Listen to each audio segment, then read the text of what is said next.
रखरखत्या रानातून थोडं पुढं जाऊ गड्या, पाऊल थकलं नाही गड्या, पाऊल थकलं नाही.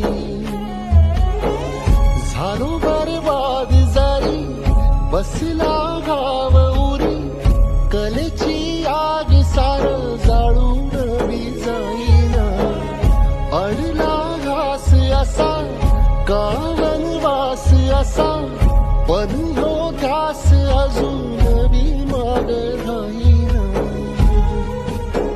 सुकलेल्या भाकरीला पाण्यासंग खाऊ गड्या, पाऊल थकलं नाही.